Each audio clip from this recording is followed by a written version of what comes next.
Hello and greetings to you on this lovely early morning day in summer in the Northern Hemisphere, at least, on planet Earth, the third rock from the sun. My name is Anthony Altman, and this is my 81st video, believe it or not. First of all, the title of this video is The Middle East, a Short History. Secondly, I would like to just comment on the virtual background being books this time. And my reason for choosing this is that knowledge is power, and knowledge is structured in consciousness. And unfortunately, too many people have too many opinions that are not born of knowledge. And it would behoove us all to delve into more books of knowledge and learn about subjects that we tend to make comments on when we know very little about it. And this is the reason I'm making this video, this short history on the Middle East, because it's a tinderbox in many respects, apart from the fact that there is a big tinderbox all over the planet. But here in the Middle East, it seems to have captured the imagination of so many people, and so many people have opinions, and so many people are campaigning for and against what's going on in Israel, in the Middle East. And when they are questioned, they have no idea what they're doing, and they have no idea why they are doing it. So this is a bit of a problem. And this is why I make all these videos, because until people develop more consciousness, we actually are just going to destroy ourselves sooner rather than later, as we are seeing right now. So let me give you this information.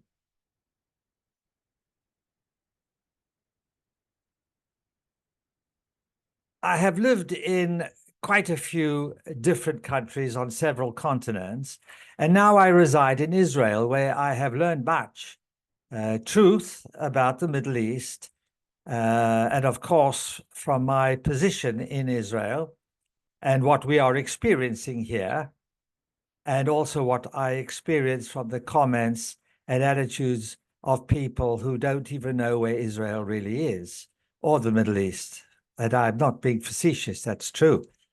So many people questioned in America and elsewhere have been asked what language do they speak in Israel, and they don't know. Do they know where Israel is? No, they don't know. And yet they will make opinions or share their opinions. So in this respect, I wish to put the record straight, because most people just do not know the history of this region. And I am reading from a script, but I'm improving it. So I hope that it comes over better and better, and not as if I'm just reading something without feeling it. I wrote the script, and so I do feel it. So all I have to do is just read it and speak it with feeling and with the connection that I have to the subject. Far too many people all over the world just love to hate the Jews for reasons they do not even know, which tells me that they are programmed to think that way. Indeed, there are good Jews and evil Jews, just like the people of the USA, the UK, and just about every other country, well, every other country, with every other creed, race, and ethnic group everywhere. There are good people and there are evil people. The good people are greater in number. However, the evil people seem to have sway. They are able to influence too many people. The people look at one or two bad Jews and they label all Jews. They look at one or two bad black people and then all black people. The same with Native Americans, the same with all creeds, all races. They look at one or two, and this is just so ridiculous. I have lived in Israel now for nearly 15 years, and I came as an immigrant, and I have been through the ranks. I've been through the whole process. I know what I'm talking about. I know what my experience is. And overall, I'm here to put the record straight. So why is it that animosity against the Jews is so far out of proportion? After all, we're a very small group of people in the world, 1%, 2% of the world population. This is a question I cannot answer just yet. However, I am able to present you historical facts that I have researched and which may help you to clarify your own knowledge and thoughts about Jews in Israel. In order to be fair and clear, I am an outspoken critic of whatever Israel and Israelis do that is life-damaging, but I do not include any self-defensive tactics.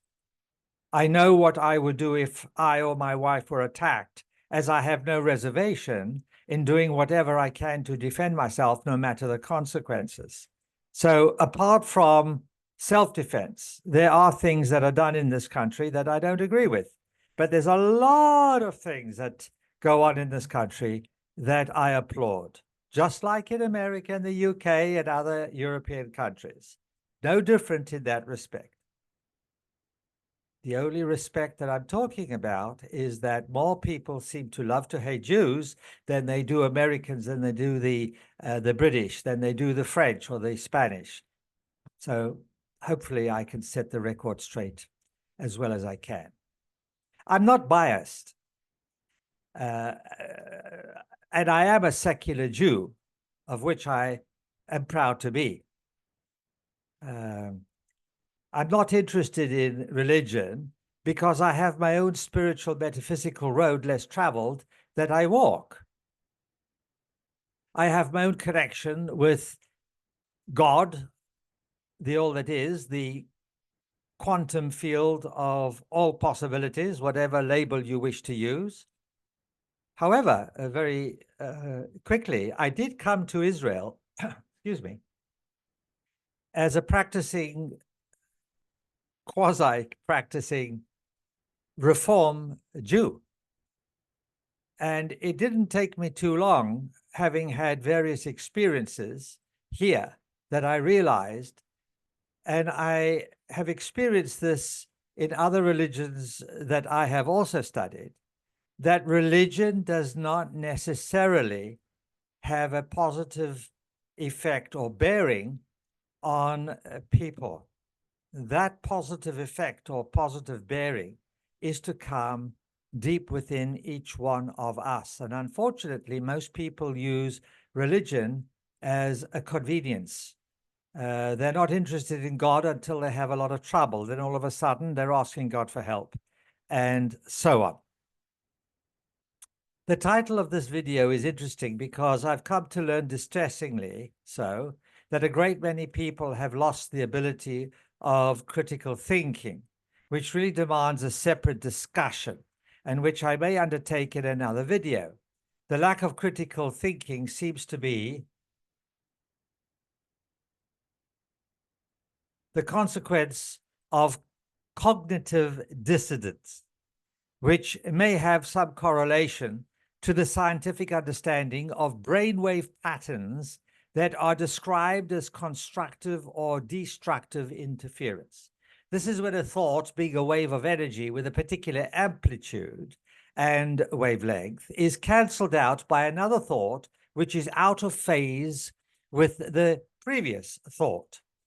Another possibility is the learned belief and programming of an individual which act as some kind of filtration mechanism that will either allow or disallow any incoming impression or information to be accepted or rejected.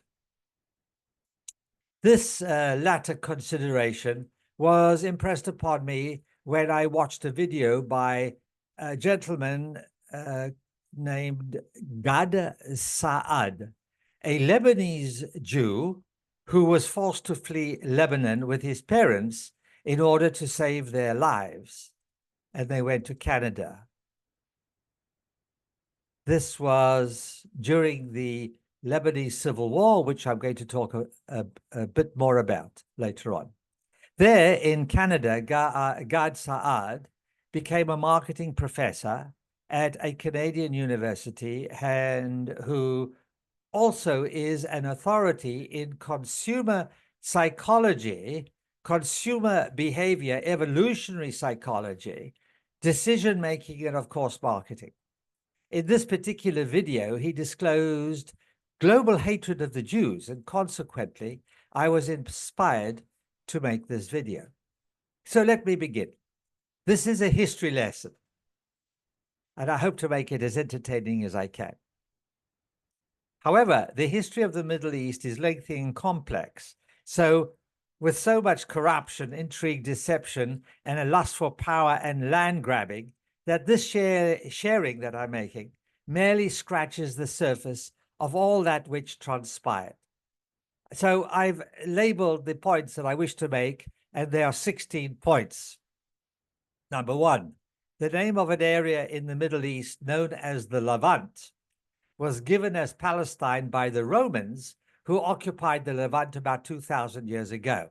There has never been a political entity, country, known as Palestine or even Levant. In fact, several of the countries in the Middle East were created and named during the British Mandate. And of course, that started, I think, in 1920. Until 1949, 48. Number two, the League of Nations, which later became United Nations, gave the British the mandate of Iraq, the Emirate of Transjordan. It wasn't a country, just an emirate. And that was east of the River Jordan.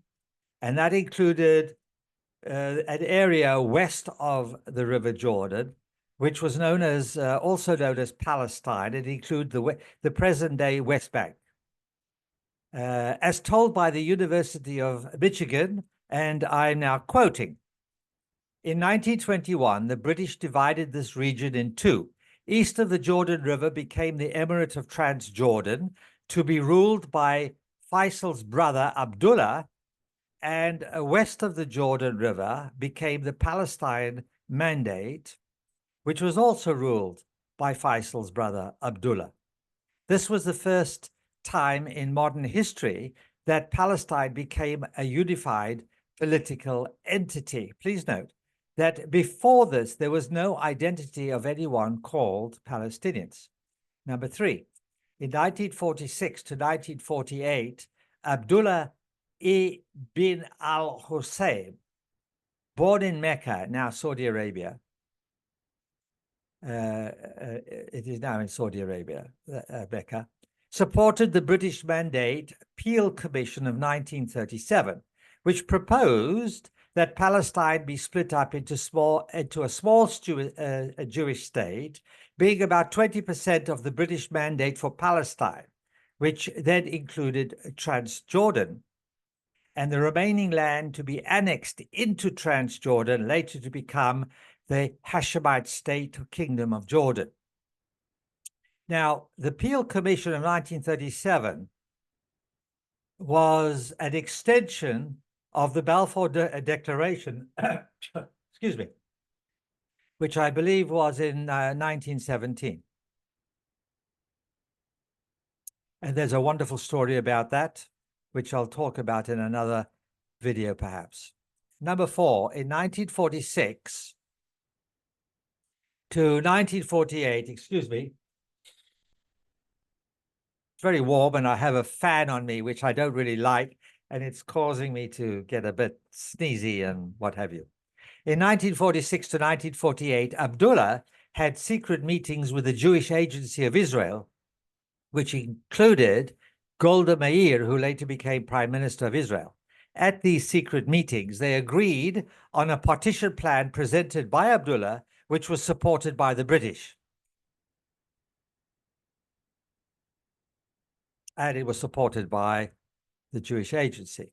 This would ensure that Abdullah would have control of all the Arab parts, including Israel at that time, before Israel became Israel in 1947.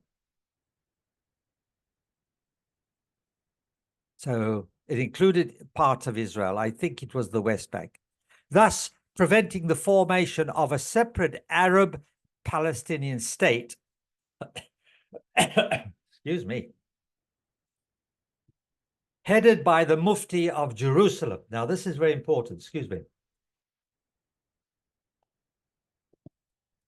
So Abdullah agreed, devised this partition plan, and it was supported by the British that would ensure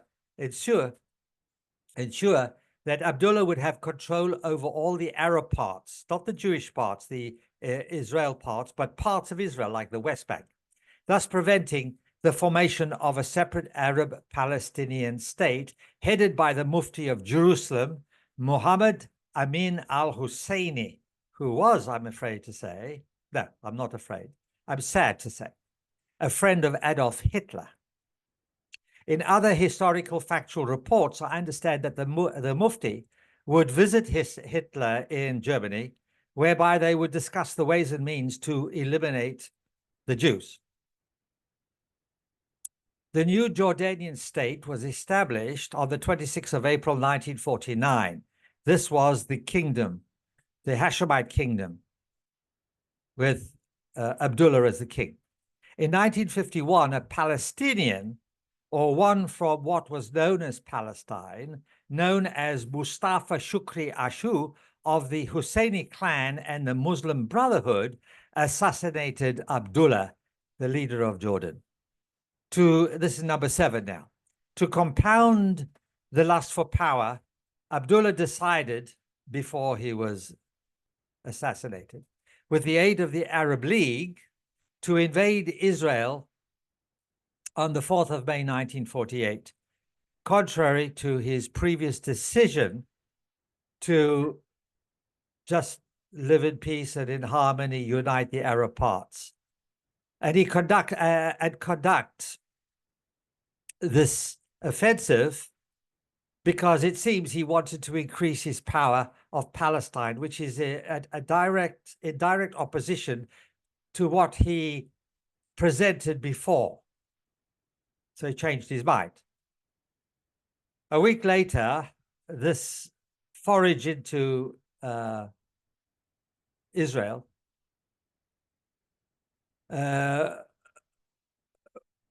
was followed by the 1948 Arab-Israeli War, the full-out war, which Abdullah really regretted. You see, he got in over his head because he realized that he preferred to have a Jewish state to be his neighbor rather than a Palestinian state run by the Mufti. Very important to understand this. You can see the dysfunction, the coercion, the intimidation, and the regret of such actions throughout this period in the grab for power. So now, going ahead a little bit, I got my points 6 and 7 a little bit out of sync.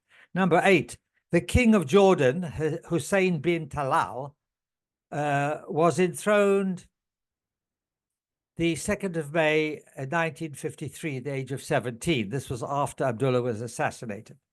His son, Hussein's son, the present king, Abdullah II, Il bin al-Hussein, was enthroned, as a matter of interest, on the 7th of February, 1999.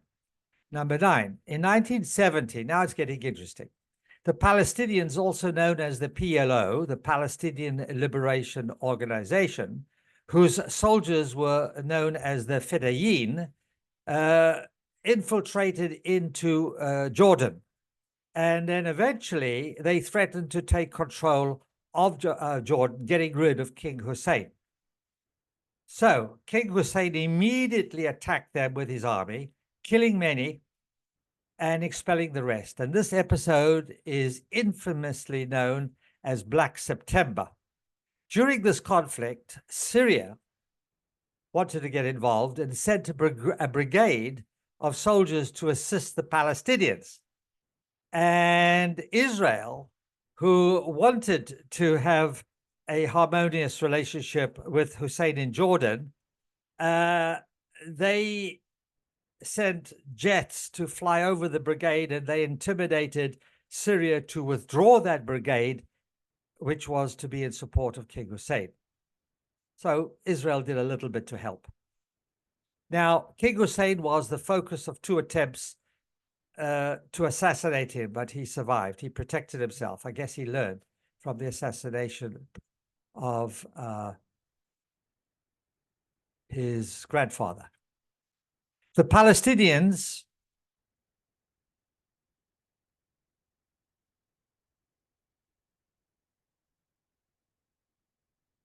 I must say it's very complex, and I haven't done enough research because I wanted to get this out and done.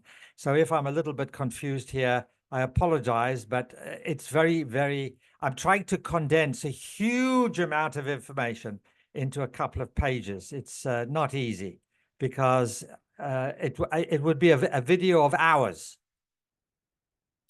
Anyway, number 11, the Palestinians, PLO, Fedayeen, they decided after they were attacked by Hussein and killed and whatever, they went to Lebanon, where they were invited. Now, in Lebanon, the majority were Christian Arabs who actually were around the country, controlled the country. The minorities were Muslims, Sunni and Shia Arabs, Druze, which is a kind of Arab, and others, even Jews, were living there. Gad Saad was a Jew living there. I told you about that. This was 1970 about. So the Lebanese said to the Palestinians, come over, you can come here. They regretted this, as you will see. Number 12. The Palestinians, PLO, Fedayeen, wasted no time in uniting all the Muslims against the Christians, and the civil war broke out in 1975, which was the Muslims against the Christians. And this lasted until 1990. The carnage and damage was terrifying and still is.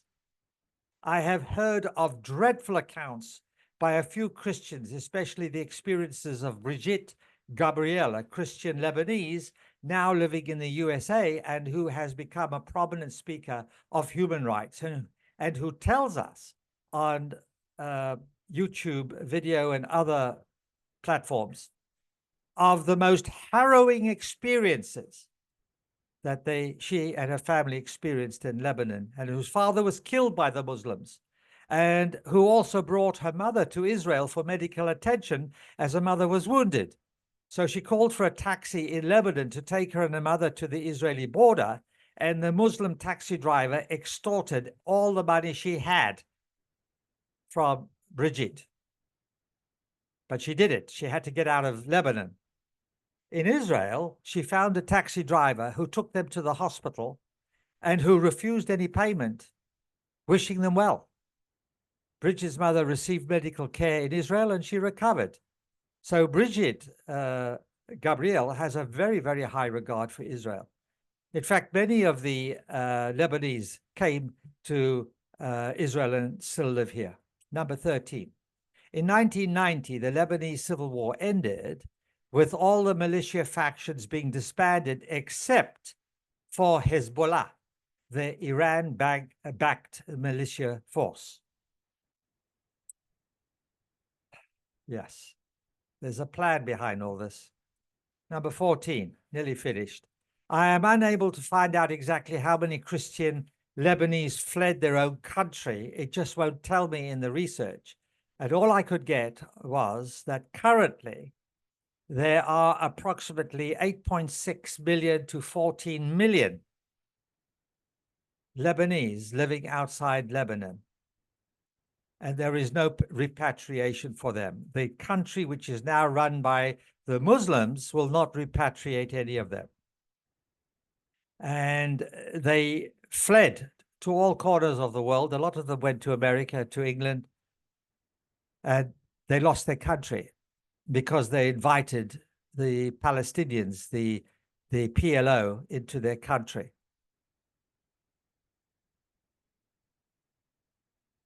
I understand that 4.3 million Christian Arabs still live in Lebanon, but I'm not sure if that's true.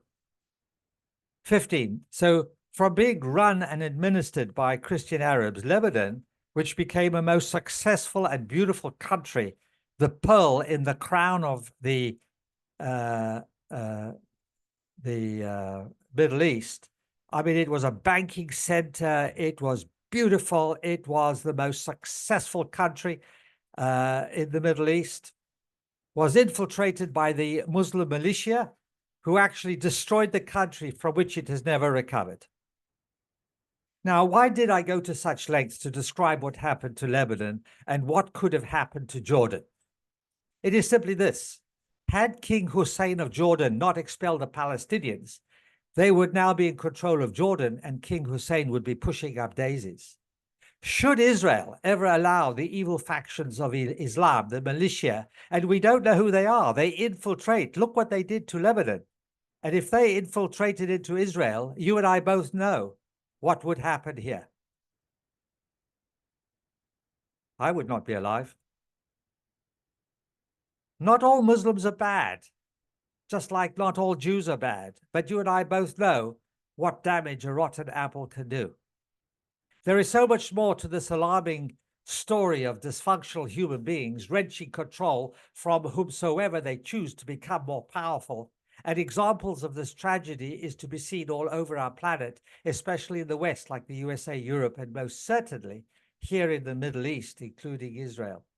What can be done about the rotten apples? Firstly, we remove the rotten apples, and then we develop our own conscious awareness so that we can see when the apple is starting to rot and deal with that immediately, not wait until half the apples are also rotten. Perhaps the best solution is to prevent the apple from rotting in the first place, if that's possible. How do you do that with humans? Aha. Indeed, by developing more individual human potential and their individual innate consciousness. I keep talking about that. Human life stories are the stories of life lessons to be learned, which, if learned well, we experience the benefits, and if not learned, we experience the consequences. So the first order of the day is for you and I to do what we can to develop more of our individual human potential and consciousness. And when sufficient of us are doing that, we will be able to make much better choices and live much better lives in peace and harmony. It is all a matter of knowing the difference between good and evil, light and dark, knowledge and ignorance, and having the consciousness to choose good, light, and knowledge. Thank you for listening to me in my ramblings, but I just wanted to put the record straight. I have just given you facts, not my emotions, not my opinions. I don't have any emotional involvement. I like to listen to facts. I like to quote facts. And if you are interested in doing your own research, you will learn a great deal more. This is a most interesting and complex area. Yet, if we are able to transcend evil, dark, ignorance, and develop more goodness, more light, and more knowledge, there is no reason why each one of us cannot live in harmony and peace with our neighbor, no matter where we are. Interestingly enough, at the beginning, before Israel, before the gangs, the Stern Gang and the dysfunctional Zionists, who were, in my opinion, not good people, before all that started, the Jews and the Arabs were living in harmony. And then when the evil Jews and the evil Arabs started to infiltrate and create disharmony, this is when we had the problems. Look what happened now in Israel, the 7th of October of 2023. That was a genocide. That is not acceptable. There is a small number of people on this planet that wish to just keep promoting, stimulating war and conflict for obvious reasons. It is for you and me and all those who wish to develop their innate potential and consciousness to actually become more and more assertive by standing up and saying to these people, no, we reject violence, we reject what you're doing, and let us develop peace and harmony, love and compassion between us all, no matter what our religion, no matter what our race, no matter what our creed may be. And we can do that if we are willing to do that. Thank you for following me on this road less traveled.